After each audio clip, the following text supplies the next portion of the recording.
Activité qui se fera par écrit. Professeur Cassi, je vous laisse prendre la parole. Merci beaucoup, docteur Gauguin. Merci beaucoup pour tout ce que vous faites. D'ailleurs, je vous remercie au passage. Bonjour à toutes, bonjour à tous. C'est réellement un honneur pour moi d'être parmi vous aujourd'hui. Et dans le cadre de la mise en œuvre du plan formation continue sous l'égide du ministère de la Santé. Donc aujourd'hui, nous avons choisi comme thématique un sujet d'actualité, peut-être très controversé aujourd'hui aussi. Il s'agit du dépistage des anomalies orthodontiques chez l'enfant. Chez l'enfant, ça voudrait dire la prévention. Alors, pour entrer dans le vif du sujet, je vais parler un peu des fonctions vitales pour ne citer que la respiration, la mastication, la déglutition, la phonation. En réalité, lors de l'examen clinique, nous sommes dans l'obligation de vérifier le bon fonctionnement de toutes ces fonctions vitales. Commençons donc par la respiration. Pourquoi vous allez voir? Parce qu'elle a des répercussions au niveau dentofacial. Donc, la respiration normale doit se faire par le nez. Et si elle se fait par la bouche, donc ça va engendrer des malformations. Donc, qu'est-ce qu'un respirateur buccal? Il faudra toujours lors de l'interrogatoire demander aux parents est-ce que l'enfant respire par la bouche? Est-ce qu'il renfle? Est-ce que son oreiller est mouillé le matin? La respiration physiologique, comme je le disais, devrait se faire avec des lèvres détendues, hein. Donc, il faut rechercher une certaine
Professeur, on a tout perdu encore.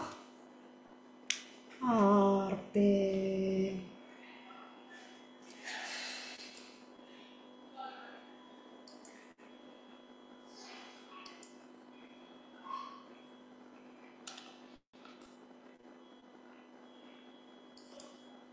Tizi, CHU Tizi, activez votre son. Vous êtes là et vous n'êtes pas là. Tizi, activez le son. Nous n'avons ni son ni image.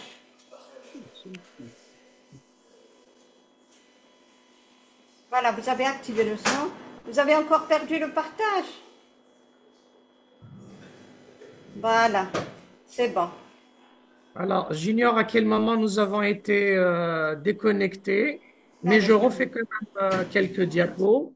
Donc, je disais donc parmi les bénéfices de la respiration, donc ça filtre d'abord toutes les particules qui pourraient passer par le nez. Alors, masquer les commandes. Voilà. Autre Autre bénéfice, donc, ça évite une congestion nasale excessive et bien sûr, ça permet donc de refroidir le cerveau pendant les périodes de repos. Donc, autre bénéfice donc de la respiration nasale essentielle, elle va stimuler donc la croissance des maxillaires dans le sens transversal.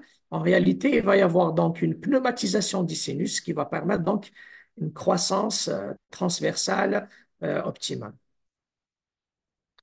Alors, les conséquences d'une respiration buccale, alors là, la respiration buccale est souvent associée à une position basse et protrusive de la langue. C'est pour justement libérer le carrefour aérodigestif. Et donc cette position basse va donc empêcher la langue de faire son rôle morphogénétique. Donc en réalité, il va y avoir donc une atrésie des maxillaires dans le sens transversal. Donc, vous remarquerez sur cette diapo donc la différence entre un maxillaire bien développé, dû justement à une position haute de la langue, et un maxillaire atrésique dans le sens transversal, comme le montre également cette diapo. Donc, l'atrésie du maxillaire dans le sens transversal va engendrer un problème de DDA, c'est-à-dire de disharmonie dans arcade, anciennement appelé DDM. Donc, il va y avoir un encombrement. Regardez chez cet enfant, donc ce déficit transversal se manifeste par un articulé croisé unilatéral, mais qui pourrait, vous remarquerez sur les autres photos, donc s'aggraver au fil du temps jusqu'à instaurer une réelle endognathie avec un encombrement sévère, donc une croissance maxillaire qui pose réellement problème. Donc, l'intérêt de cette formation aujourd'hui, justement, c'est de mettre l'accent sur l'intérêt d'intervenir à l'âge à l'âge précoce. Autre conséquence, hormis donc le sens transversal, il faut savoir que la respiration va engendrer un problème dans le sens sagittal. Donc, c'est toujours cette position basse et protrusive de la langue, les 17 muscles qui vont travailler dans le sens antéro-postérieur et qui vont donc nous engendrer une prognathie inférieure. À l'inverse, ça pourrait aussi, avec la succion du pouce, engendrer donc une promaxillie, savoir donc un excès de croissance maxillaire dans le sens sagittal. Et vous pouvez aussi avoir des interpositions linguales antérieures, voire latérales, ce qui va nous engendrer des béances occlusales. Alors, un exemple clinique chez cette patiente adulte, chez qui nous n'avons pas, c'est-à-dire entamé le traitement correctement, regardez les répercussions de la déglutition atypique. Vous remarquerez donc dans cette TLR prise à 14 ans, une respiration nasale avec croissance normale, contrairement une croissance hyper divergente due justement à une croissance dans le sens de la rotation postérieure mandibulaire due justement à la présence de végétation adénoïde et d'amygdale hypertrophiée. Donc, le réflexe ici, c'est vous pouvez demander donc une téléradiographie de profil pour vérifier justement ce qu'on appelle les verrous fonctionnels, les verrous mécaniques. Autre retentissement, et ça devient réellement un domaine de collaboration avec nos confrères en pneumo et en ORL, à savoir donc le syndrome d'apnée-hypopnée du sommeil. Donc, un enfant qui respire mal par le nez, qui respire par la bouche, qui ronfle beaucoup la nuit, qui présente donc une énérésie tardive, pourrait faire donc des apnées du sommeil, sachant que toutes les répercussions faciales devaient être remarquées au préalable. Donc, l'obstruction nasale négligée chez l'enfant va engendrer à coup sûr un syndrome d'apnée-hypopnée, surtout chez les patients obèses.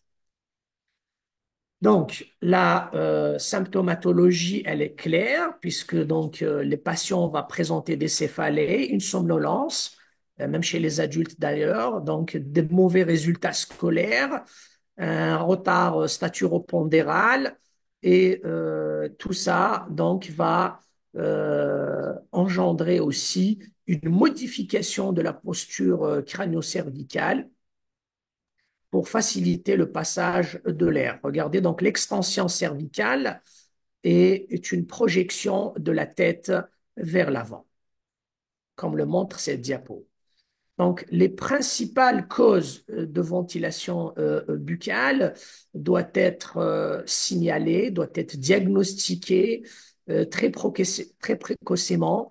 Et l'intérêt justement de cette consultation dans les centres de proximité, c'est d'abord d'orienter dans un premier temps le patient vers l'ORL, vers une prise en charge ORL très précocement pour justement lever tous ces verrous fonctionnels qui vont nous engendrer des répercussions au niveau dentofacial. Vous remarquerez, regardez, à chaque fois que cliniquement on suspecte donc la présence d'amygdales hypertrophiées, il faudra donc explorer et à l'aide d'une téléradiographie de profil, vous pouvez mettre en valeur les amygdales et surtout le tissu adénoïdien. Aussi, faire attention aux parafonctions, surtout la succion du pouce, les tétines, hein, la succion du pouce prolongée chez l'enfant. Il ne faut pas que ça soit justement un moyen de coercition. Aujourd'hui, quand même, il faut tenir compte de l'aspect psychologique de l'enfant. On pourrait enrober le pouce avec du sparadrap, hein, qui aura un goût amer, et expliquer petit à petit à l'enfant comme quoi cette succion du pouce va déjà engendrer donc une modification au niveau de l'anatomie des deux pouces déjà, et hein, il va constater ça rapidement en lui montrant. Et aussi, il va voir, il faut lui expliquer comme quoi ses dents commencent à être mal alignées en réalité à cause de son pouce. Il faudra aussi chez l'enfant vérifier les narines, hein. Souvent, donc, une encelure nasale avec cloison déviée, une asymétrie des narines, ce sont tous donc des signes annonciateurs d'une obstruction nasale et donc d'un problème respiratoire. Si le flux aérien n'arrive pas bien par le nez, et donc l'enfant, au lieu de suffoquer, sera dans l'obligation justement d'ouvrir la bouche. Alors, voici donc quelques signes fréquemment retrouvés et qui dénotent pleinement justement l'intérêt du diagnostic précoce. Donc, c'est ce que j'appelle le faciès adénoïdien typique des respirateurs buccaux. On note souvent donc des faces très allongées. L'enfant est fatigué le matin avec des yeux cernés, une béance bilabiale, avec souvent des lèvres sèches et facilement gercées, vous voyez donc, et des narines étroites. Tout ça, donc, ce sont des signes annonciateurs d'un respirateur buccal, surajouté bien sûr à la somnolence diurne. Et donc, face à ce tableau clinique, justement, qui est très facile à reconnaître, il ne faut pas hésiter d'orienter son patient en ORL pour une exploration et pour traiter l'infection. Un autre cas, donc la petite Asma âgée de 7 ans, vous allez remarquer donc les répercussions dentofaciales d'une respiration buccale. Regardez, la langue elle est basse, comme nous l'avons signalé tout à l'heure, elle est protrusive. La langue, c'est 17 muques, non, c'est un organe très puissant. Et regardez ce que ça nous crée. OK? Regardez une protrusion OK, de toute la partie mandibulaire. Donc, c'est un prognatisme mandibulaire, hein, où dépend de la croissance maxillaire. Donc, la langue ne joue pas son rôle morphogénétique en maxillaire, mais elle crée donc une prognathie mandibulaire. Alors, il faudra, comme traitement préventif, se débarrasser très, très, très rapidement de tous ces verrous qu'on vient de citer.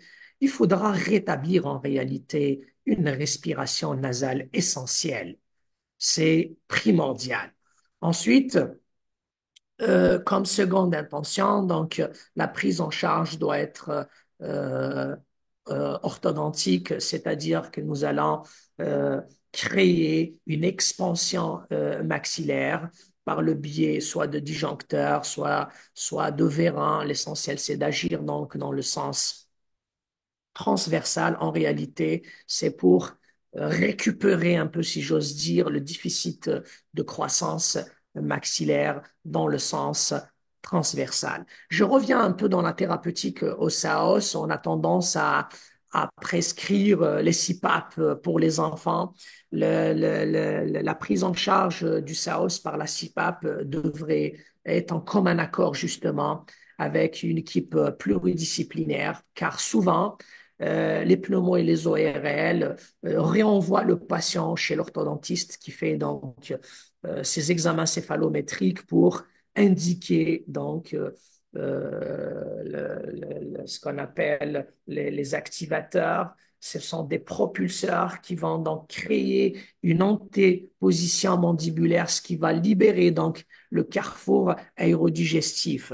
Et bien sûr, tout ça en commun accord avec les ORL et les pneumos. Et sur les cas vraiment, vraiment sévères, l'indication de la CPAP, effectivement, reste très, très indiquée. Donc, nous avons démontré aujourd'hui donc l'intérêt de rétablir une respiration nasale essentielle chez le moteur, chez l'enfant. C'est un réel moteur de la croissance harmonieuse de la face. Aussi, lors du passage dans les écoles, il faudra expliquer aux enfants qu'il faudra se moucher avant de dormir, qu'il faudra se moucher le matin et avoir ces habitudes pour mieux perméabiliser donc les voies aériennes supérieures. Voilà, donc ne pas oublier de bien respirer. Je vous ai sélectionné une deuxième partie. Alors, ça va être donc maintenant, nous allons signaler l'intérêt du dépistage précoce. S'il vous plaît. Voilà. Donc, j'ai eu la chance et l'honneur de connaître en 2011 le regretté professeur Julien Philippe, qui ne fait que parler de prévention et qui a signalé la prévention depuis son exercice à l'hôpital et qui ne cesse euh, d'agir dans ce sens. Et vous allez voir aujourd'hui pourquoi on s'intéresse à cette prise en charge précoce. Alors,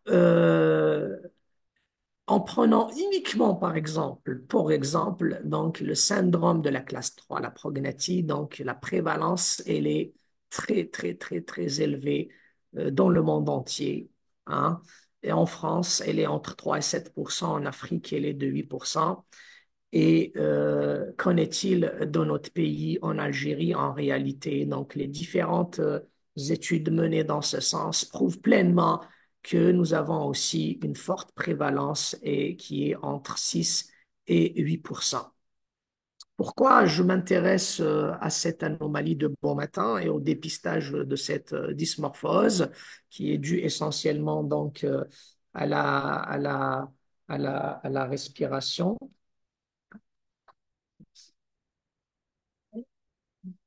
Donc, vous allez voir que souvent, donc, l'anomalie, elle passe inaperçue chez le jeune enfant et les traitements sont tellement lourds et souvent décevants en fin de traitement quand ils sont pris tardivement.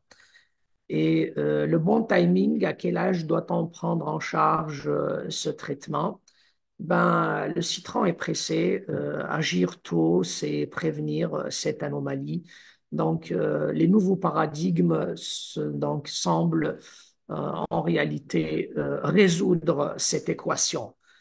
Donc, de nombreuses publications ont été faites depuis 2006, depuis que le docteur Marie-Joseph Day a édité en réalité son ouvrage L'art de traiter avant 6 ans, vous remarquerez, hein, avant 6 ans. En réalité, pourquoi? Parce que la flexion basique crânienne est un processus ontogénique justement qui se prolonge jusqu'aux environs de l'éruption de la première molaire. C'est-à-dire qu'à partir de l'âge de 6 ans, ça devient compliqué et je vais vous le démontrer d'ailleurs. Donc, l'émergence de cette première molaire va marquer hein, le premier signal hein, de la deuxième phase de télencéphalisation du crâne. C'est-à-dire qu'à partir de cette date fatidique, les os vont se fixer et s'engrainer. D'un point de vue orthopédique, si vous voulez, c'est avant cette date qu'il faudra donc agir parce que le massif facial se montre le plus malléable aux effets mécaniques de l'orthodontiste. Donc, un petit rappel anatomique trouve pleinement son intérêt aujourd'hui. Donc, il faut savoir que la suture ptérygomaxillaire, qui est juste ici, je vais prendre mon pointeur, hop, voilà. Donc, à ce niveau-là, donc c'est un point de résistance hein, de la croissance maxillaire dans le sens antéro-postérieur. OK? Donc, la protraction hein, pose problème à ce niveau-là. Donc, regardez, à l'âge infantile, hein, de la naissance à l'âge de 6 ans, vous avez donc les os palatins à ce niveau-là qui sont libres et mobiles. Vous voyez, donc ils sont facilement disjoints hein, de l'apophyse ptérygoïde et du sphénoïde. Et vous allez remarquer, avec l'âge, entre 6 et 11 ans, les choses se compliquent.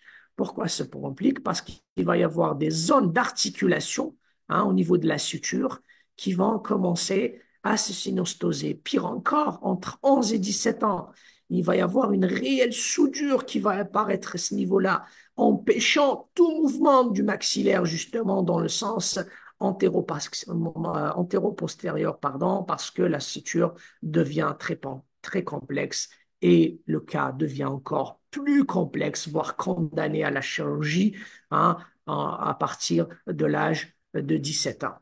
Alors, ce qu'il faut garder en tête, c'est que les apophyses ptérygoïdes s'articulent juste et s'emboîtent juste derrière les deux émis maxillaires par l'intermédiaire des os donc palatins à ce niveau-là. Et vous allez remarquer que au niveau basicrânien, c'est pour ça qu'il faut diagnostiquer ça très très tôt. Regardez ce qui se passe. Une asymétrie au niveau des apophyses coronoïdes donc les apophyses du sphénoïde, donc va engendrer systématiquement une asymétrie au niveau des deux émis maxillaires. Vous remarquerez ici un déplacement sutural au niveau de la suture maxillo-palatine.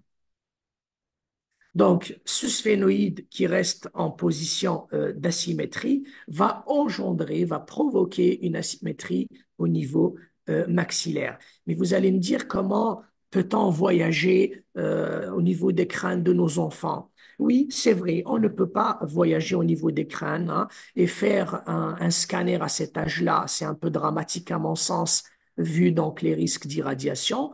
Et vous allez voir que nous avons donc toutes les répercussions qu'on devrait lire justement au niveau des arcades. Au niveau des arcades. Donc, si vous prenez une simple empreinte, eh ben, il faudra lire et expliquer tout ce qui se passe au niveau des maxillaires. Regardez sur ce cas de figure. Donc, cette asymétrie hein, qui existe au niveau basicrânien, comment elle va se répercuter au niveau de l'hémimaxillaire. Donc, à ce niveau-là, il y a eu donc, une rotation externe du maxillaire qui va donc avancé des deux côtés et qui va donc comprimer le prémaxillaire et engendrer systématiquement une DDA, anciennement appelée DDM. Vous voyez que l'origine était basicrânien. Donc, on prend une empreinte sur le moulage à l'aide de cette petite orthogrille. Hein, vous placez donc sur le rafet médian et vous allez lire très, très facilement toutes les asymétries que vous pouvez diagnostiquer au niveau de votre maxillaire. Vous remarquerez sur ce cas de figure, donc une molaire qui est plus mésialée d'un côté que de l'autre, une canine aussi, donc ça dénote une rotation externe maxillaire, c'est ce qui a provoqué d'ailleurs hein, le blocage de l'éruption de cette latérale. Donc, on a tendance justement en clinique, quand on reçoit ces patients avec ces encombrements, à mettre systématiquement donc un protocole d'expansion transversale des maxillaires. Aujourd'hui, c'est un réflexe qu'il faudra oublier car il ne faudra jamais, jamais, jamais entamer une expansion donc transversale sans s'être rassuré que les deux hémimaxillaires, justement, sont symétriques. S'ils sont asymétriques, il faudra d'abord les recentrer avant même d'entamer donc une expansion symétrique. Donc, base numéro 1 des nouveaux paradigmes, il faudra dépister l'asymétrie en intra-arcade en utilisant une orthogrille et c'est les bases conceptuelles de réussite des traitements de classe 3 en général. Alors, quelles sont les autres causes de s'intéresser, autres raisons, je dirais, de s'intéresser aux dysmorphoses de classe 3? Ben, d'aspects cliniques très, très variés et d'origine crânio-faciale tout aussi variée. Donc, les anomalies de classe 3 peuvent être greffées à d'autres problèmes avec une bascule du plan d'occlusion, troubles crânio-arachidiens et aussi il faudra rechercher chez l'enfant des antécédents pour pouvoir le traiter à mieux. Vous remarquerez donc un problème postural hein, chez cet enfant qui présente donc un prognatisme, d'où l'intérêt justement de dépister et de recevoir les patients en consultation très tôt. Vous remarquerez le décalage vertical, regardez, des oreilles, regardez cette mauvaise posture. Tout ça, donc, ce sont des signes annonciateurs et qui vont donc influencer et se répercuter au niveau de l'occlusion. Donc, on garde à l'esprit que toute asymétrie occlusale dépistée associe bien souvent des asymétries squelettiques au niveau de la base du crâne. Il faudra bien s'attarder à bien lire le visage de nos patients, comme je le disais, ce sont des livres ouverts. Regardez cette patiente qui est dans la même lancée que son papa, hein, le même schéma de croissance, et si on la laisse grandir, elle va développer un cas chirurgical comme son papa. Pourquoi s'attarder aux oreilles? Ben, les oreilles, ce n'est qu'un un organe macroscopique de la cinétique temporale et à chaque rotation temporale, il va y avoir donc une position de l'oreille qui va changer et c'est aussi des signes annonciateurs, évocateurs d'une rotation externe temporale qui va donc engendrer les cavités glénoïdes vers l'avant et pour les syndromes de classe 3, provoquer donc une antéposition mandibulaire. Regardez, hein, elle commence vraiment à ressembler à son papa et parce qu'elle n'a pas été prise en charge correctement. Et heureusement que nous avons des moyens pour rattraper tout cela. Et quand on a la chance justement de recevoir les patients précocement parce qu'ils ont été diagnostiqués dans les secteurs sanitaires de proximité, ils ont été orientés vers les CHU très précocement et parce que l'anomalie n'est pas passée inaperçue, vous remarquerez si c'est la petite Katia âgée de 4 ans, déjà hein, une asymétrie au niveau des faciès. Regardez, des oreilles décollées, ok, des pavillons d'oreilles complètement asymétriques. Et quand on ouvre la bouche, regardez déjà, hein, elle a déjà un articulé inversé antérieur hein. Et si on la laisse grandir comme ça, elle va développer donc un syndrome de classe 3. Ce sont réellement des impotents masticatoires. Ils ne mâchent pas bien, ils ne mangent pas bien, ils peuvent même pas inciser. Et donc, ce sont des cas normalement à dépister très, très rapidement dans les secteurs sanitaires. Bien sûr, la petite, elle a été prise en charge. Voici donc ses photos 7 ans après. Voici donc son panneau. Nous avons réorganisé donc sa croissance maxillo-mandibulaire et bien sûr, nous l'avons prise en charge pour un suivi d'éruption pour ne pas créer de dérapage d'occlusion. On n'extrait jamais les dents de lait avant donc la date limite de leur chute. Voilà. La voici quelques temps après avec un articulé normal. Voici donc, nous avons favorisé la croissance des maxillaires pour que le maxillaire circonscrive de nouveau la mandibule. La voici en fin de traitement. Voici sa téléradiographie. Alors, qu'avions-nous fait à cette patiente? Eh bien, nous avons instauré un traitement médical. Donc, elle avait un problème respiratoire. Nous l'avons orientée en ORL et elle a nécessité donc un recentrage des hémimaxillaires que nous faisons avec des pistes de désocclusion totale à l'aide des micro-vérins. Vous voyez qu'aucun vérin n'est en position transversale pour le moment. Il faudra d'abord s'être assuré que les maxillaires sont en position symétrique pour par la suite engager une position de, de alors une position euh, d'expansion transversale. Bien sûr, à l'aide des PTD, l'enfant doit manger. Pourquoi l'enfant doit manger? Parce qu'on cherche à rétablir aussi et à favoriser une autre fonction, qui est la mastication.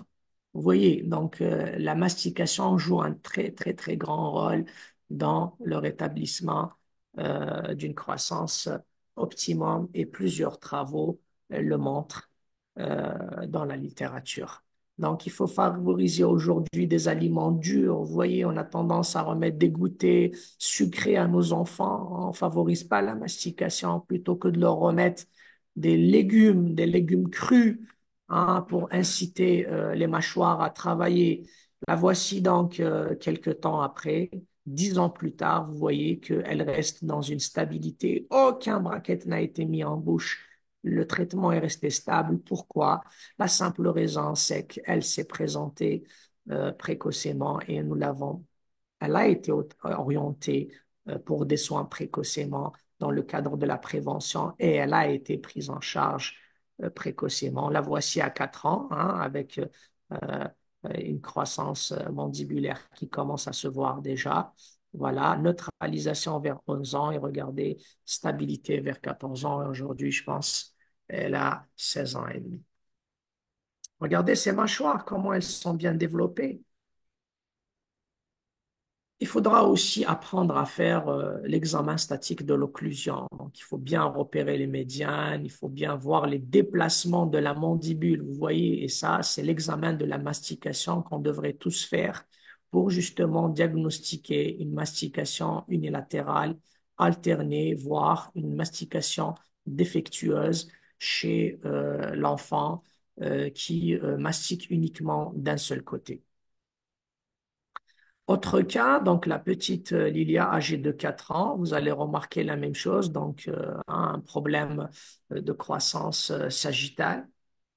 Vous remarquerez des orbites qui sont donc asymétriques, vous voyez, et quand elle ouvre la bouche, regardez, un prémaxillaire qui est complètement clampé derrière cette mandibule, donc qui empêche son épanouissement et sa croissance dans les trois sens de l'espace. Remarquez.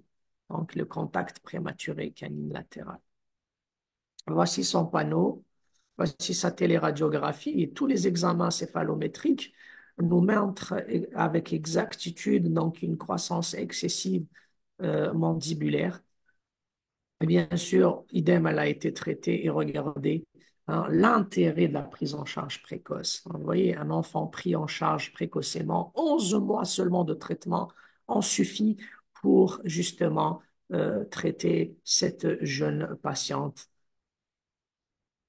panneau avant-après. Et je parlais tout à l'heure de la respiration. Vous comprendrez pourquoi j'ai entamé ce premier chapitre avant de rentrer dans le vif du sujet. Vous remarquerez donc avec l'avancée mandibulaire et la présence de végétation adénoïde qu'on a déjà détectée au niveau des TLR. La voici donc en fin de traitement. Et croyez-moi, vous remarquerez également les répercussions au niveau facial.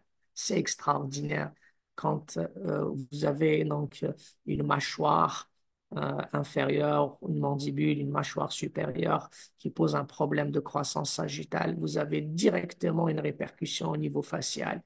Et la patiente a été suivie, bien sûr, pour l'éruption de toutes ses dents pour éviter tout dérapage. Et là, j'attire l'attention de mes confrères justement sur le bon suivi, sur le bon choix des extractions des dents lactéales. Je vais entamer un autre chapitre tout à l'heure pour vous démontrer avec exactitude qu'une extraction d'une dent de lait précocement, voire d'une manière intempestive, pourrait être le point de départ des anomalies orthodontiques. Donc, le cas est stable, les incisives poussent normalement. Voilà, le saut d'articulé est fait. Voici donc le panneau et voilà donc l'esthétique faciale avant, après, pendant le traitement. Donc, vous remarquerez également avec le traitement, la pneumatisation des sinus et l'élargissement des maxillaires, une meilleure liberté hein, des voies aériennes, hein, une meilleure liberté aussi de l'oropharynx. Bien sûr, la patiente a été prise en charge précocement pour une adénoïdectomie.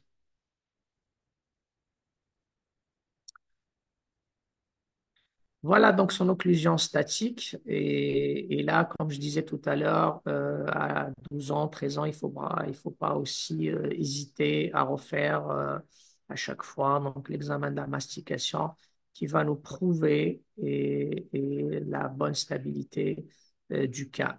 Et donc, un maxillaire large, hein, regardez, symétrique, ne fera que dominer cette mandibule hein, qui croîtra juste derrière lui.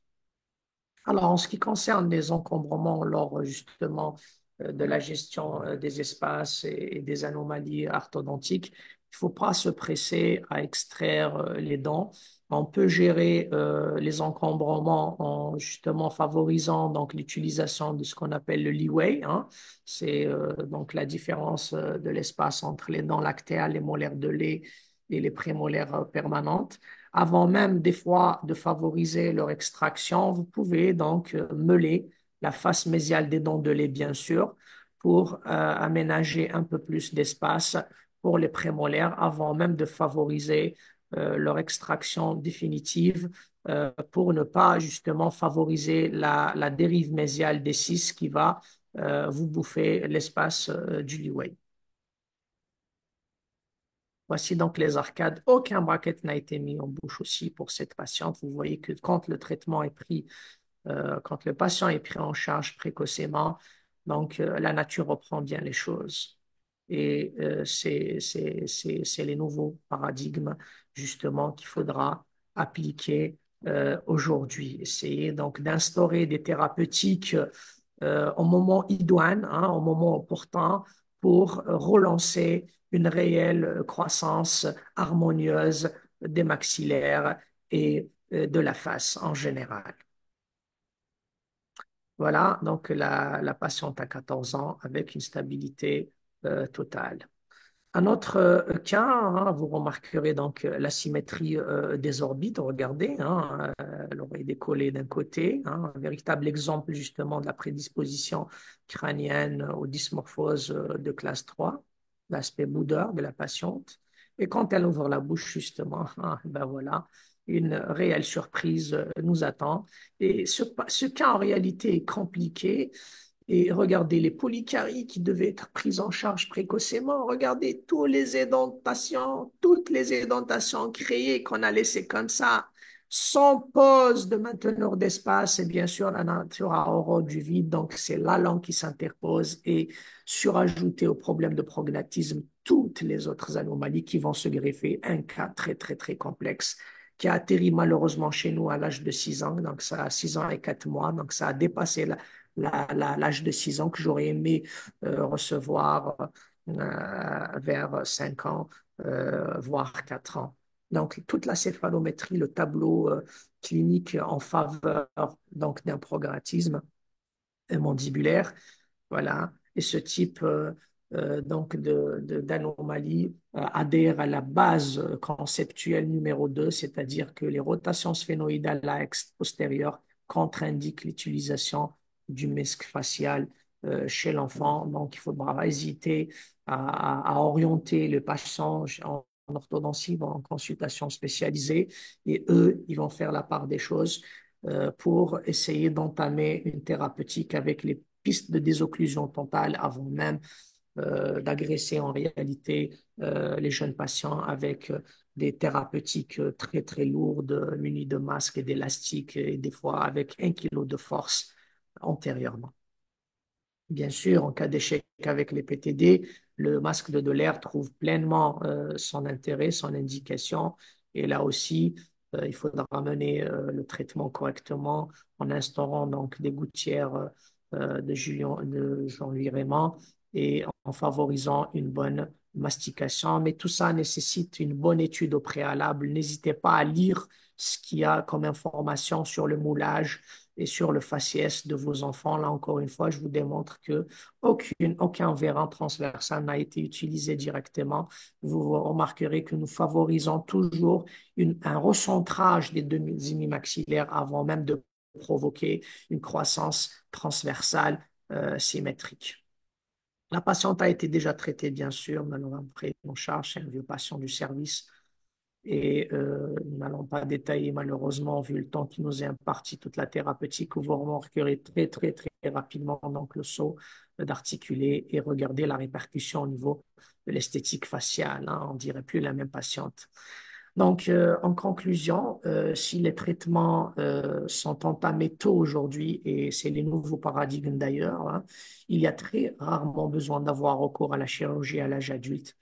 Et je le dis et je le souligne, ce serait réellement de manquer à son rôle de thérapeute que de reporter ce traitement à plus tard si par chance l'enfant est vu jeune. Donc, souvent, les patients, quand ils viennent tardivement, ils nous disent, voilà, on a consulté, on nous a dit non, il fallait attendre l'âge de 12 ans, etc. Donc, à travers cette formation d'aujourd'hui, j'espère que vous êtes convaincus que la telle centralisation du crâne est réalisée aux alentours de l'éruption de la dent, de la première molaire, donc aux alentours de 6 ans et aux alentours de l'âge de 6 ans. Donc, plus on s'éloigne de la barre des 6 ans, plus le cas devient très compliqué à traiter. Donc, ma foi, si c'était à refaire, qui oserait ne pas traiter chez jeunes enfants, étant convaincu de ce principe, de ce paradigme, et laisser la croissance continuer inexorablement. Voilà, donc je vais vous entamer un dernier chapitre que j'ai consacré spécialement pour vous. Donc, il s'agit donc,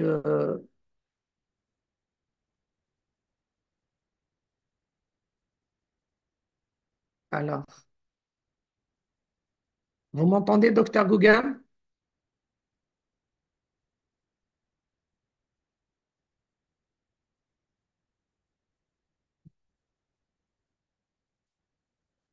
Vous m'entendez? Est-ce que vous m'entendez?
Est-ce que vous m'entendez de nouveau, docteur Gouga?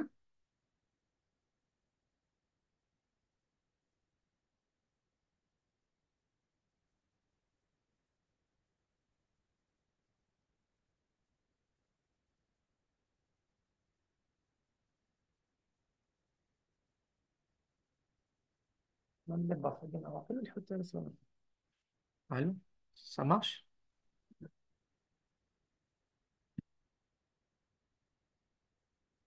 Non, ça marche.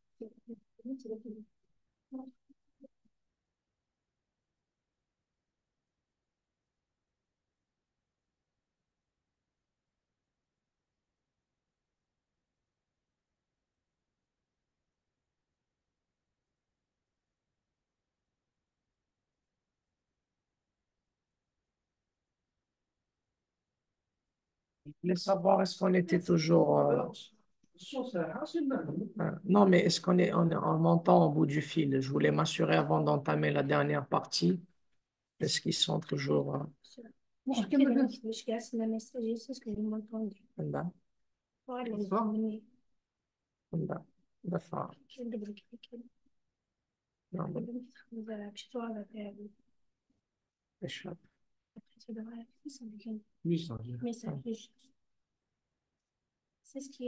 Alors,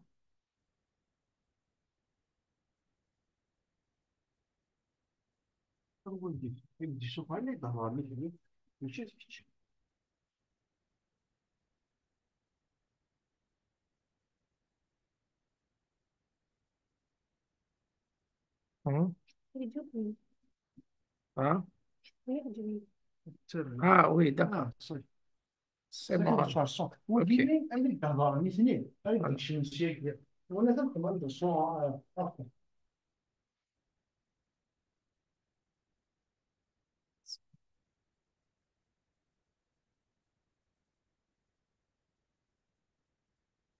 Alors, on continue donc pour tout le monde, puisque tout le monde m'entend. Donc, le dernier chapitre choisi, ça va être donc la gestion justement sur place au niveau des UDS, au niveau. euh, alors, comment on va relancer le partage? C'est bon. Alors, donc, non, mais ça ne fonctionne pas. Masquer la commande, très bien. Et pourquoi, regardez, ça marche pas, hein. Ça n'avance pas. Je trouve.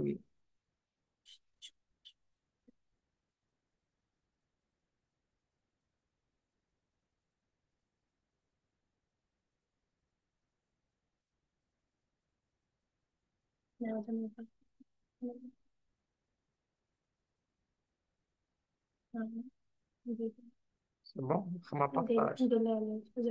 Ça y est. Ouais, c'est bizarre.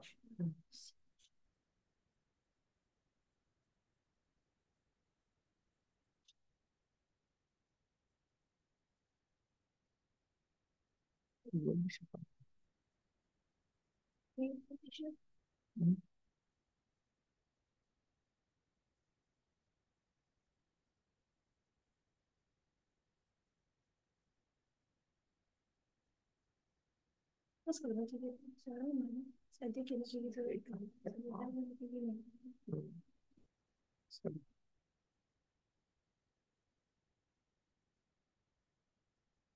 Donc, nous allons entamer, désolé pour les désagréments, nous allons entamer donc un dernier chapitre. C'est pour un peu mettre l'accent sur les gestes et les réflexes que vous pouvez donc prodiguer au sein de vos structures hospitalières. Ce sont donc les appareillages très très faciles à confectionner. Vous allez voir qu'ils vont nous éviter plein de problèmes donc d'installation de nouvelles anomalies orthodontiques. Il s'agit donc de mainteneurs d'espace en orthodontie en qualité de donc en matière de prophylaxie. Comme vous le savez, donc les dents de lait donc sont censées nous sauvegarder donc l'espace disponible des dents permanentes. Vous voyez, et le leeway que je parlais, que j'ai exposé tout à l'heure justement, nous fait gagner de la place justement en mettant des ancrages pour bénéficier de la différence entre le diamètre mésodistal de la dent permanente et de la dent lactéale. Donc, je disais, donc, la dent de lait ne doit pas être extraite donc, avant la date limite d'extraction, hein. On ne peut pas extraire une centrale de lait à l'âge de 4 ans, de 5 ans, sachant que la centrale définitive pousse à l'âge de 7 ans. La même chose, on ne peut pas extraire une centrale de lait inférieure à l'âge de 4 ans, de 3 ans. Et là, c'est ce qui se passe des fois, sachant que la définitive va pousser vers 6 ans et demi, 7 ans. Donc, la chronologie d'éruption doit être maîtrisée. Et malheureusement, malheureusement, des fois, donc la perte prématurée des dents de lait est une situation fréquemment rencontrée, hein. Et on reçoit des patients comme ça, et au lieu de mettre quelque chose pour maintenir l'espace justement de la 51, et on laisse le patient comme ça. Donc, c'est une nouvelle déviation des médians qui s'installe, c'est une interposition linguale qui s'installe. Le problème de carie aussi nous fait perdre de l'espace. Attention, donc il faudra orienter les patients pour les retraitements chaque fois qu'une nouvelle carie est aperçue en bouche. Alors, quelques justifications des extractions de dents de lait ont été données comme argument aux parents et en disant que voilà, on va l'extraire parce qu'elle est inutile. Il va la changer de toute manière. Pour les praticiens, donc un enfant est plus difficile à soigner, il prend du temps au fauteuil, surtout en libéral, donc c'est un peu contraignant. Et l'étroitesse des mâchoires, donc ce qui justifie certaines extractions précoces de dents de lait. Alors, l'étroitesse des mâchoires, là, je vais développer ce chapitre.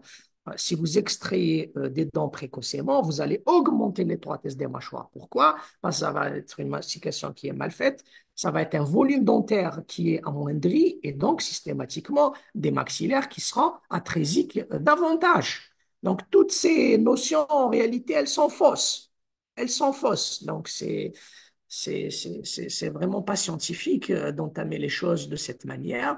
Les dents temporaires jouent un rôle important, et c'est ce qu'il faut garder, dans la croissance des mâchoires, dans le bon fonctionnement des fonctions orofaciales et dans le maintien de l'espace. Et je ne cesse de le souligner, le maintien de l'espace. Donc, la dent de lait reste le meilleur mainteneur d'espace, qu'on le veuille ou pas. Donc, il ne faudra pas favoriser l'extraction des molaires de lait qu'après s'être rassuré déjà que la dent successionnelle existe. Et ensuite, voir si elle a développé les 2 tiers radiculaires avant de les enlever. Donc, le praticien doit donc tout mettre en œuvre pour maintenir sur l'arcade jusqu'à leur chute, jusqu'à leur date limite de chute, parce qu'elles sont là pour guider les dents permanentes. Toutefois, il arrive que dans certaines situations cliniques, comme dans le cas de dents très délabrées ou très carriées, la préservation de dents n'est plus possible, hein. Après plusieurs tentatives de soins, il est impossible de garder la dent, l'extraction s'impose, hein. C'est dramatique, certes, mais heureusement que nous avons certaines solutions et c'est celle-ci justement que je voudrais que vous appliquiez dans toutes les structures de santé afin de ne pas, afin que ça ne soit pas une porte d'entrée, un départ, un mauvais départ des anomalies orthodontiques. Donc, les causes d'extraction qui s'imposent, une extraction s'impose lors d'une cellulite, hein, lors des caries profondes avec impossibilité de traitement calanaire, de retraitement. Vous remarquerez donc les polycaries, hein. Tant que ça ne fait pas d'infection, il ne faut pas extraire, hein. Tant que ça ne fait pas des infections partout, il ne faut pas extraire parce que même la racine va sauvegarder le volume de l'os alvéolaire. Une dent extraite, c'est tout l'os alvéolaire qui est atrophié. Donc, je vais vous montrer un peu quelques conséquences des extractions intempestives au niveau de la fonction. Donc, la fonction de mastication n'est plus assurée correctement. Il va y avoir donc une répercussion au niveau de la croissance des mâchoires.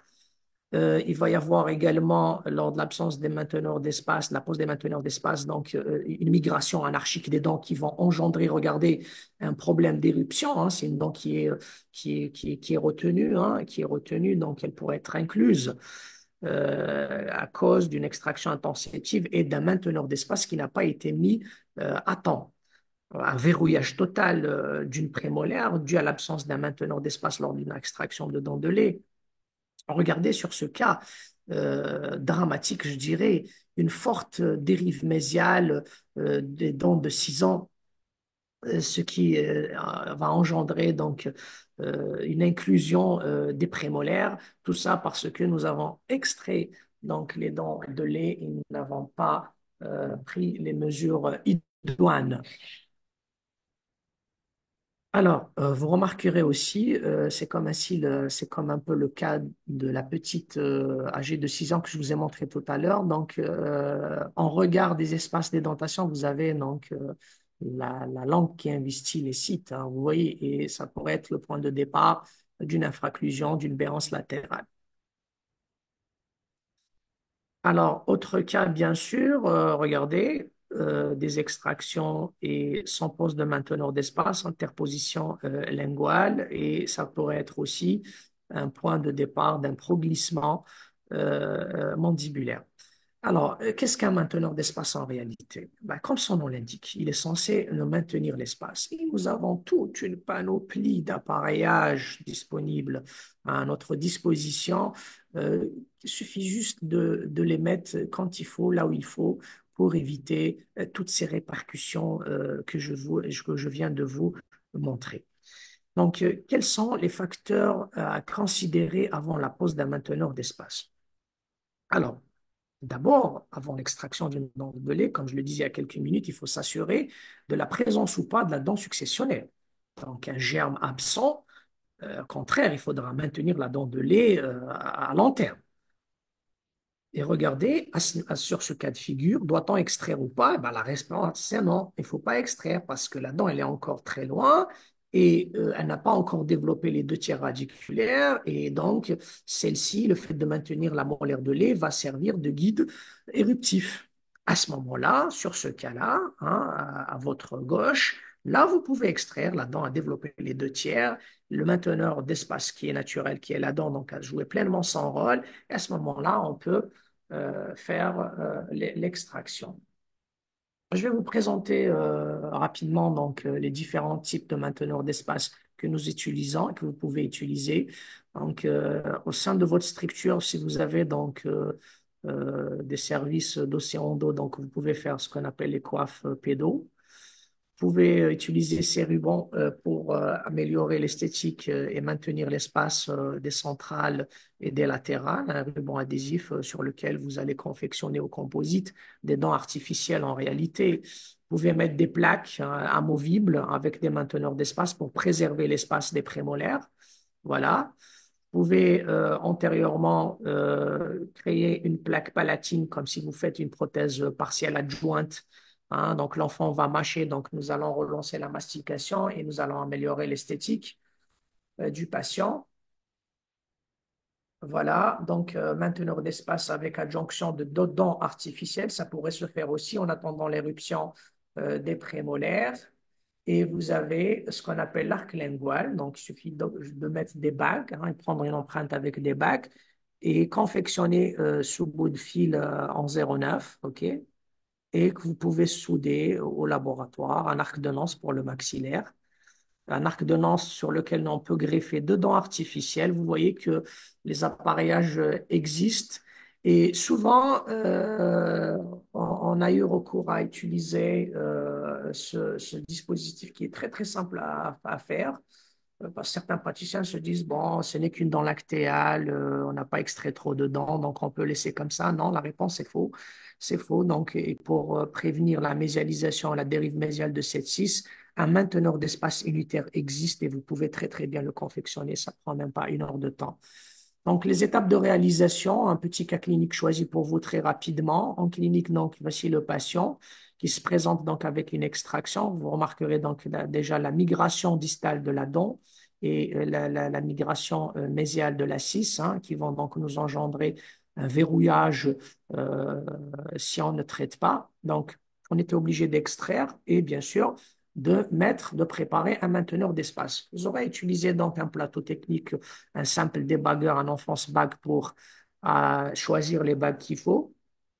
Vous insérez ça en bouche, voilà. Voilà, sur ce cas, on pouvait mettre deux bagues.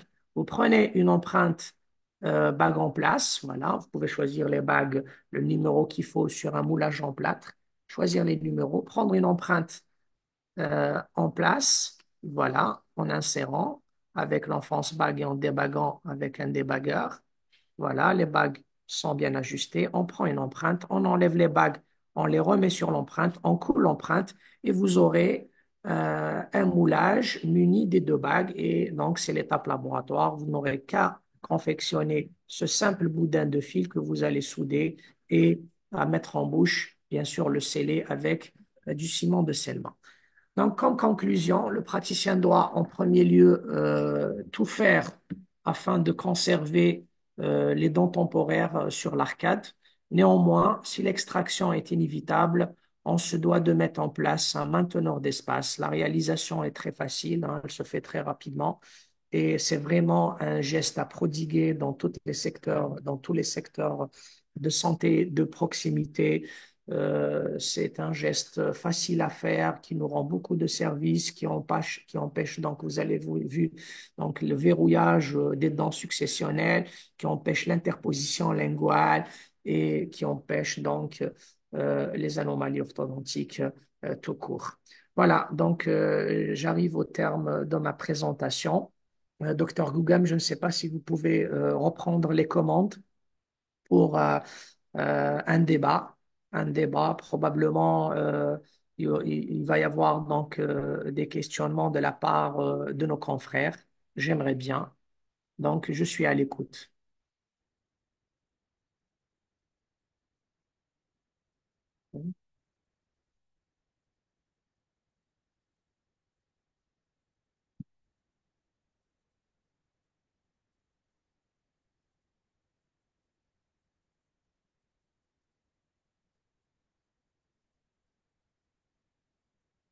Donc, faudra-t-il faire pour...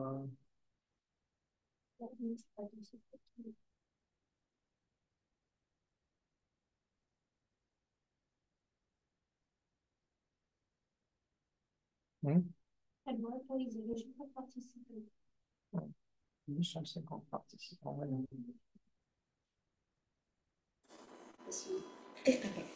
Je prends mon numéro. Docteur Gougam, vous m'entendez?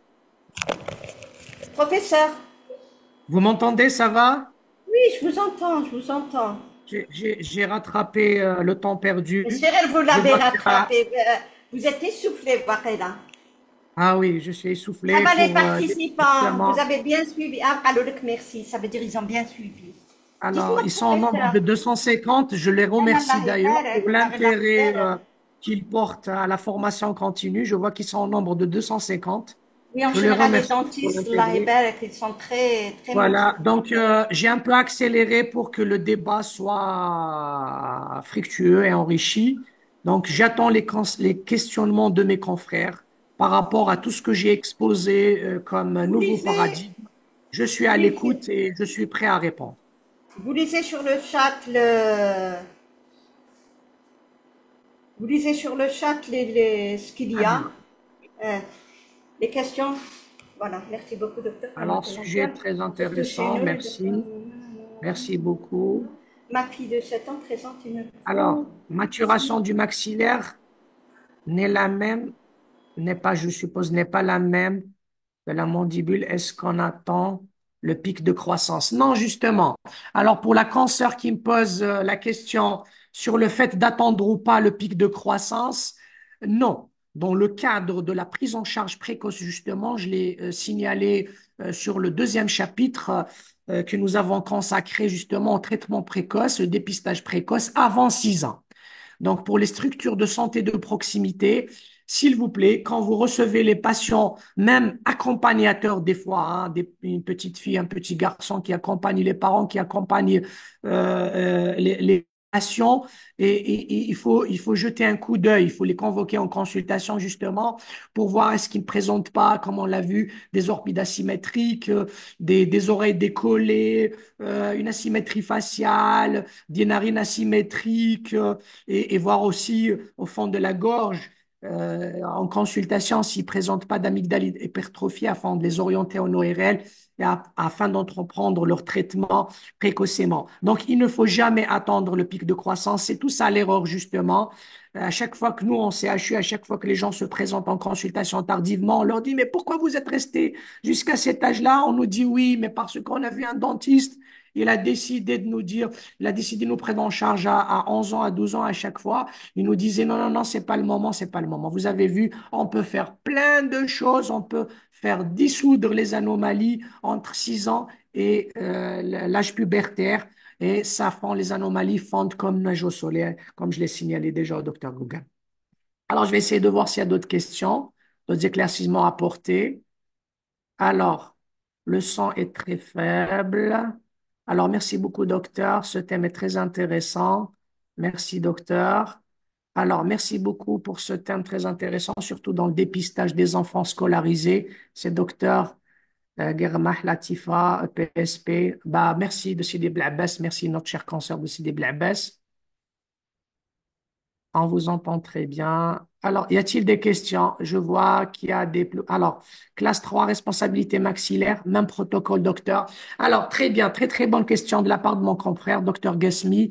Alors, il faut savoir que même si l'anomalie est purement mandibulaire, OK, en plus d'agir au niveau mandibulaire, il faut agir au niveau maxillaire, OK, par le rétablissement d'une respiration, par le rétablissement d'une mastication, hein, unilatérale alternée.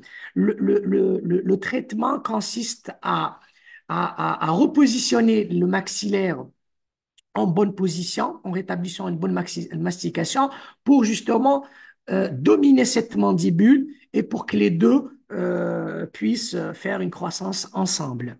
En parlant aussi des anomalies de classe 3, ce qu'il faut savoir, c'est qu'à 86% des cas, comme le signale le professeur Vess, éminent chirurgien qui, dans le temps, opérait les classes 3 et aujourd'hui, avec les nouveaux paradigmes, a arrêté de traiter, de faire le traitement chirurgical des classes 3 et de prendre les classes 3 avant 6 ans, selon donc tout ce que je vous ai signalé. Donc, il faut mettre les PTD au niveau maxillaire, rétablir la mastication, à ma foi, réévaluer le cas si ça marche pas pour entreprendre une collaboration avec l'orthodontiste afin de mettre un masque de l'air si il trouve pleinement son intérêt. Voilà donc. Il ne faut pas attendre la puberté. Et le protocole, c'est l'élargissement maxillaire dans les trois sens de l'espace afin que ça circonscrive la mandibule. Bon, c'est tout ce que j'ai trouvé comme question. Y a-t-il d'autres questions, s'il vous plaît? Sinon, moi, j'insiste sur le dépistage précoce pour l'hygiène scolaire, pour aussi la pose des mainteneurs d'espace en UDS. À chaque fois qu'une dent de lait, à chaque fois que l'extraction, je dirais, d'une dent de lait s'impose, voilà. Et ce sont des gestes très simples à prodiguer. Ne pas favoriser donc la pose des vérins à action symétrique sans s'être assuré que les deux maxillaires sont en position d'asymétrie. Alors, la gouttière vendue sur le marché. Alors, sans la prise d'empreinte, votre avis. Oh là là, oh là là, oh là là, oh là là. Alors, c'est pour les praticiens qui me posent la question sur les gouttières vendues sur les marchés. Écoutez, restant médecin, et il faut faire très très attention aux firmes et aux charlatans qui, j'ose prononcer le terme, parce que ils se prétendent être médecins dentistes, ils prennent des empreintes à l'extérieur. Faites très très attention à ce genre de traitement. En qualité d'universitaire, en qualité de praticien, les traitements doivent être sur mesure, doivent être basés sur un diagnostic clinique menée avec une démarche clinique rigoureuse. OK? Et à partir de votre diagnostic, vous allez choisir le type d'appareillage et le type d'appareillage sont confectionnés sur mesure, s'il vous plaît, pour vos patients et il n'y a rien à acheter à l'extérieur. Alors, professeur, on a changé beaucoup d'idées qu'on avait avant d'ailleurs. C'est le but justement de cette formation continue. On remercie donc la tutelle et la direction de la formation. On remercie Dr. Gugam qui nous met en contact. Et le but justement, j'espère que le message est passé. Le but, c'est de changer les anciennes habitudes, hein, et d'appliquer les nouveaux paradigmes appliqués à l'échelle internationale d'ailleurs, et tout ça dans l'intérêt de la santé de nos patients, de nos jeunes enfants. Les polycaries sont devenues fréquentes avec des symptômes semblables chez l'enfant. Je crois qu'il faut un dépistage pour identifier ces causes. Ah ben, les caries, hein, c'est les sucreries, hein, c'est ce que je disais lors d'un passage sur une diapo. Aujourd'hui, regardez, l'obésité, le diabète, c'est d'ailleurs dans les prérogatives du ministère de la Santé, hein, des campagnes sont faites dans ce sens. Et aussi, les parents devraient jouer un rôle très important dans ce sens. Et vous voyez, moi je vois le matin le nombre d'enfants accompagnés des parents qui transitent les commerçants du coin pour acheter tout ce qui est sucré, hein, soi-disant pour prendre un goûter. Mais s'il vous plaît, de par notre culture, nous avons des goûters faits à la maison. On peut donner aussi des fruits et légumes, des légumes crus pour inciter les patients à manger des légumes crus, riches en fibres, qui créent en réalité un auto-nettoyage des dents, qui sont riches en sels minéraux et très pauvres en sucreries. Donc, effectivement, nous sommes tous d'accord, il faut contribuer pour éradiquer la carie en question. Votre avis du monobloc et twin block? Oui, pour les classes 2, le monobloc, les twin blocks, oui, pourquoi pas. Après une étude minutieuse, mais sauf que cette prise en charge est un peu plus tardive que ce que je viens d'exposer. Ce que je viens d'exposer nécessite donc des plaques de proglissement mandibulaire en réorientant juste le plan d'occlusion qui sera favorable dans le sens anti-horaire pour les classes 2 et dans le sens horaire pour les classes 3, avant même d'arriver au monobloc. Aussi, cher confrère, docteur Gasmi, pour favoriser l'avancée mandibulaire, il faut dépister un problème transversal au niveau du maxillaire. Donc, le rétablissement d'une dimension transversale maxillaire va favoriser une antéposition mandibulaire. Donc, le fait d'agrandir le maxillaire dans le sens transversal, la mandibule, elle va avancer seule, hein, à l'âge précoce, avant même d'arriver justement à l'utilisation des monoblocs. Je suppose que l'utilisation des monoblocs, c'est déjà un traitement tardif pour moi. Alors, autre question, merci pour la présentation. Le problème se pose. On doit orienter les élèves vers des privés. Ça coûte cher. Bah, le but aussi de la formation continue, c'est d'instaurer, alors je fais passer le message au docteur Boudiar, Haïfa et PSP. Alors, euh, alors, justement, le but aussi, c'est de suivre les patients sur place. Les CHU ne croyaient pas que le CHU peuvent recevoir tous les patients. OK, c'est tellement engorgé à l'hôpital, mais travailler en collaboration, c'est très bien. Et prodiguer surtout les soins faciles, les soins franchement accessibles à tous en tant que praticien. Spécialiste ou généraliste, hein. Mettre un mainteneur d'espace au niveau du UDS, on doit commencer à le faire, je suis désolé. Ok, un dépistage précoce, on doit commencer à le faire. Une petite plaque, on doit commencer à le faire au niveau de vos établissements.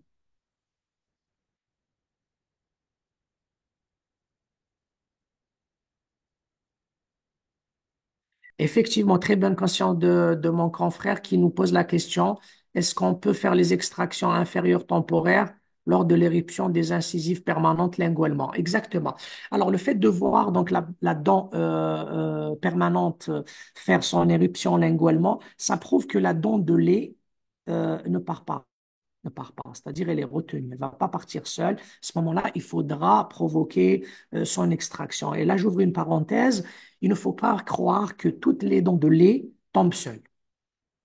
C'est d'où l'intérêt de maîtriser le calendrier d'éruption dentaire. Donc, pour les incisives inférieures, puisque vous me posez la question, euh, généralement, les permanentes, elles poussent vers 6 ans et demi, 7 ans, même 7 ans et demi, c'est pas une règle générale. Donc, disons entre 6 ans et demi et 7 ans et demi.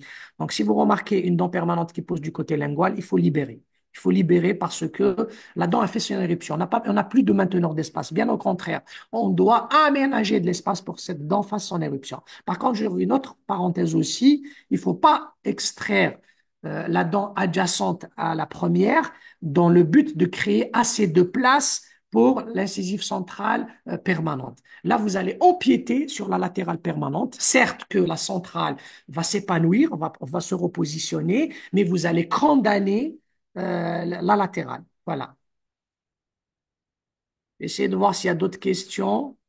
La place de la rééducation fonctionnelle. Bien oui, le traitement entrepris avant 6 ans, aux alentours de 6 ans, on a parlé de la rééducation de la fonction vitale, qui est donc la respiration. On a parlé de mastication. Qui dit mastication, donc vous avez la déglutition.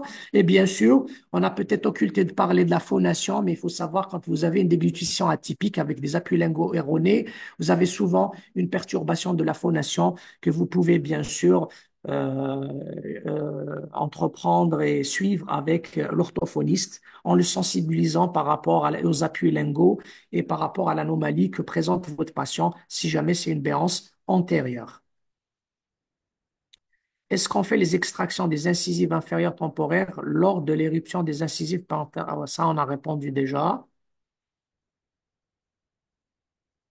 Alors, enfant de 2 ans avec un chevauchement maxillaire, quelle est la meilleure période pour une bonne prise en charge? Alors, enfant de 2 ans avec un chevauchement maxillaire. Écoutez, euh, s'il y a un chevauchement, ça veut dire que, bien sûr, si l'enfant a fait l'éruption de toutes ses dents, hein, je suppose 24 mois, donc le début de la pupédie, donc je suppose qu'il a fait minimum ses premières molaires de lait qui posent entre 18 et 24 mois d'ailleurs. Et si jamais c'est le cas, donc le fait qu'il y ait un chevauchement, ça veut dire qu'il y a un manque de place. Chez cet enfant, justement, il faut commencer absolument à arrêter tout ce qui est mot et commencer avec la mastication, puisque déjà à partir de 2 ans, on a les dents, donc il faut commencer à changer la consistance des aliments pour l'enfant. Il faut qu'il apprenne à mâcher. Il faut qu'il apprenne à mâcher. Donc, ça peut partir vers, par exemple, la prise, la consommation des épinards, ok? Ça reste un tout petit peu mou pour l'enfant de 2 ans, mais qui va nécessiter une mastication. Ça va aller vers euh, l'élimination des soupes et, faites à base de légumes, bien sûr, mais favoriser donc la consommation des légumes au lieu de les mettre en purée. Donc, le mode alimentaire doit changer et on doit inciter justement ces mâchoires, ces muscles à fonctionner et c'est ces muscles-là en question qui vont développer les mâchoires. Et bien sûr, une réévaluation du cas s'impose vers 4 ans, 5 ans pour voir est-ce que le manque de place a été réglé. Si c'est le cas, ça veut dire que c'est la mastication qui a réglé le problème. Si c'est pas le cas, vérifiez si la mastication se fait correctement. Sinon, nous avons d'autres atouts pour rendre une mastication correcte.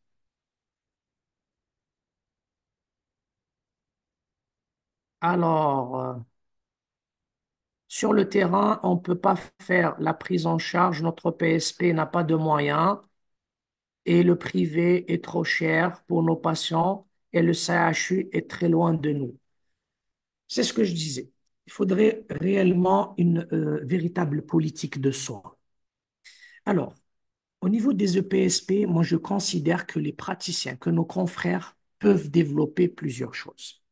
On les a montrés, on les a démontrés. Souvent, les CHU, effectivement, sont très encombrés. Il y a trop de prise en charge, mais envoyer un courrier pour une consultation spécialisée, à ma foi, c'est ce que je fais d'ailleurs, on peut toujours répondre à nos confrères pour les aiguiller, OK, pour au moins prodiguer des soins de base, des soins nécessaires pour éviter pour éviter l'aggravation des anomalies. C'est pour ça qu'on parle d'interception.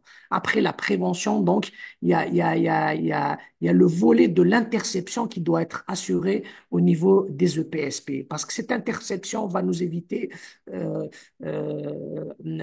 nous éviter l'aggravation du cas et la surcharge des services au niveau des CHU. À ce moment-là, quand ils arrivent à l'âge adulte, dans les CHU, ça va être des cas qui ont été déjà absorbés, faciles à traiter, et donc les traitements vont être faciles à mener et il va y avoir une meilleure ventilation au niveau des services et donc une meilleure prise en charge, une meilleure couverture sanitaire pour tous. Voilà. Alors, les polycaries, on a répondu, malheureusement, au UDS, on souffre par manque de moyens. Écoutez, donc il faudra, à mon avis, se rapprocher des responsables de votre UDS pour discuter avec lui l'intérêt de la prise en charge précoce et se montrer aussi volontaire et capable d'assurer et de prodiguer des soins de qualité à votre niveau. Alors, l'appareil orthodontique en silicone, ça donne des résultats en cas de chevauchement modéré. Votre avis, docteur? Alors, je suppose que vous parlez des aligneurs. Les aligneurs, moi je vous dis, trouvent pleinement leur indication effectivement, même chez l'enfant. On parle d'Align First, ok? C'est une première étape de traitement même pour les aligneurs, mais le prix de revient est exorbitant. Donc, moi je préfère qu'on reste dans le cadre de tout ce qui pourrait être réalisé à l'aide de résine et de fil, hein, uniquement ces deux ingrédients que vous pouvez faire à votre niveau. Le point le plus important, c'est ne pas agir sur le plan transversal avant de centraliser les émis arcades. Un point très intéressant et surtout avant l'âge de 6 ans. Vraiment, merci, professeur, pour ces nouvelles recommandations. Alors, j'insiste, il ne faut jamais mettre une plaque avec vérin à action transversale pour une action purement transversale sans s'être assuré que les deux émis maxillaires sont en position d'asymétrie ou pas. Vérifiez d'abord. Si maintenant les deux émis maxillaires sont en position de symétrie, à ce moment-là, vous pouvez entamer une symétrie des deux émis maxillaires. Si ils sont en position d'asymétrie, il faut d'abord les coordonner, il faut d'abord les recentrer. Et on a vu, le problème, il est crânien. Le sphénoïde est en position de vorticité, il est en position pathologique. Donc, le fait d'écarter donc les apophyses ptérygoïdes des sphénoïdes, de toute manière, ça va récidiver. D'ailleurs, dans le temps, on s'est toujours posé la question pour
le Recording in travail pour progress. l'orthodontiste. Vous voyez, au lieu de s'occuper directement de l'anomalie, il faut d'abord déverrouiller, recréer des espaces, créer de nouvelles extractions. Des fois, ça nous mène même vers des prises en charge orthodontico-chirurgicales où nous sommes dans l'obligation de convoquer le patient en chirurgie pour les désinclusions. Ce sont des gestes quand même qui ne restent pas anodins, ok, sans risque. Ce sont des prises en charge qui deviennent très, très, très lourdes, or que le patient, le cas pouvait vraiment être abordé euh, avec une simplicité extraordinaire. Ma fille a